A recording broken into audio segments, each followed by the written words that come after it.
अखंड भारत, यह विचार उतना ही पुराना है जितना कि सभ्यताओं का इतिहास। अखंड भारत का अभिप्राय उस अविभाजित भारत से है जिसका प्राचीन काल में भौगोलिक विस्तार और सांस्कृतिक प्रभाव बहुत विस्तृत था और इसमें वर्तमान समय के अफगानिस्तान, पाकिस्तान, बांग्लादेश, श्रीलंका, बर्मा, थाईलैंड इत्यादि देश सम्मिलित थे। काल चक्र में विदेशी आक्रांता भारत को खंडित और स्थानों के नाम बदलने में तो सफल हुए, लेकिन एशिया का एक बड़ा क्षेत्र आज भी सांस्कृतिक समरूपता से पुष्पित और पल्लवित है। देश के रूप में अलग अलग होते हुए भी इन देशों में रहने वाले लोग एक दूसरे से सांस्कृतिक जुड़ाव महसूस करते हैं।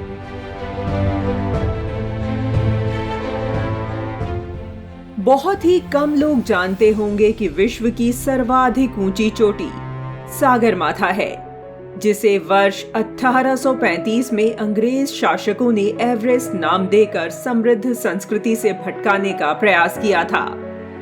आज अफगानिस्तान, पाकिस्तान, भारत, नेपाल, बर्मा, तिब्बत, भूटान, थाईलैंड और बांग्लादेश आदि देशों वाला भारतीय उपमहाद्वीप 3री शताब्दी ईसा पूर्व अनेक राजवंशों का समुच्चय था, किंतु सांस्कृतिक एकता की अवधारणा प्रबल थी।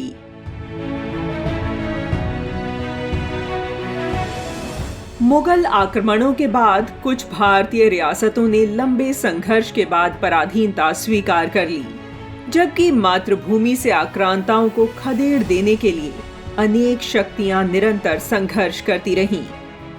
तब भी सांस्कृतिक रूप से यह संपूर्ण भूखंड एक राष्ट्र था और उसी राष्ट्रीय चेतना से युक्त विभिन्न योद्धा राष्ट्र के कोने कोने से विदेशी आक्रांताओं के विरुद्ध सक्रिय थे। 17वीं शताब्दी में ब्रिटिश लुटेरों ने व्यापारियों के रूप में भारत में पैर रखा और अपनी सोची समझी रणनीति के चलते भारत के इतिहास को विकृत किया, जिससे वे भारतीयों को उनके प्राचीन गौरव और सांस्कृतिक मूल्यों से विहीन कर अपने साम्राज्य का विस्तार कर सकें।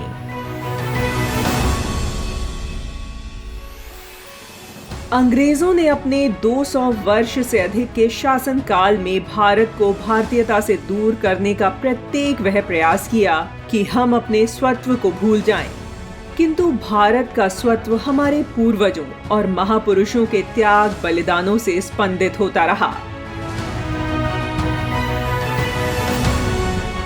अंततः वर्ष 1947 को हमें स्वाधीनता मिली। दुर्भाग्य से वह खंडित थी। आज जब हम अखंड भारत की बात करते हैं तो वह भौगोलिक अथवा राजनैतिक अखंडता नहीं, अपितु हजारों वर्षों से एक दूसरे से जुड़ी हमारी सांस्कृतिक एकता और भावनात्मक स्पंदन से युक्त पहचान है।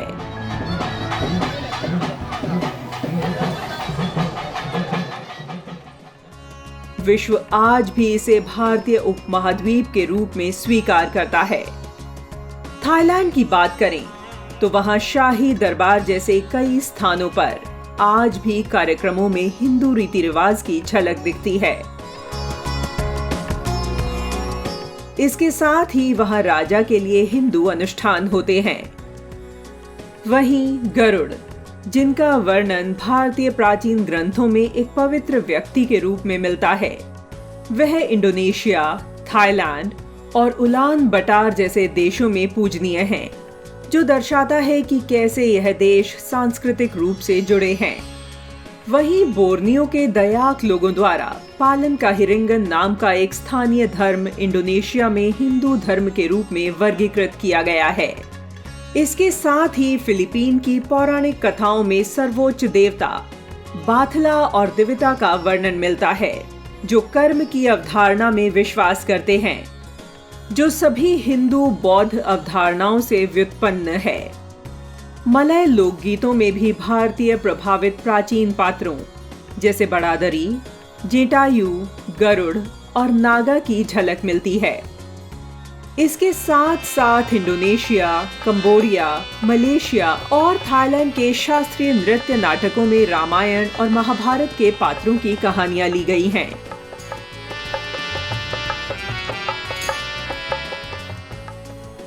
वहीं वास्तुकला और स्मारक की बात करें तो हम पाते हैं कि हिंदू मंदिर वास्तुकला की शैली का उपयोग दक्षिण पूर्व एशिया में कई प्राचीन मंदिरों में किया गया था, जिसमें अंगकोर वाट भी शामिल है, जो हिंदू भगवान विष्णु को समर्पित है, जो कि कंबोडिया के ध्वज पर भी दिखाया गया है।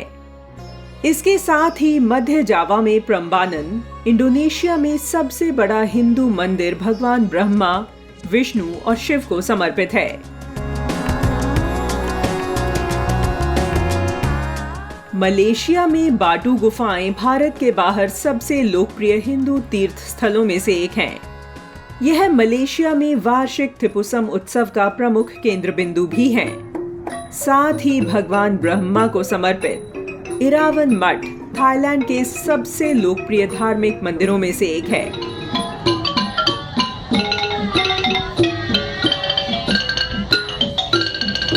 यह सच है कि हम भौगोलिक दृष्टि से खंडित हुए हैं, लेकिन सांस्कृतिक दृष्टि से भारत आज भी अखंड है।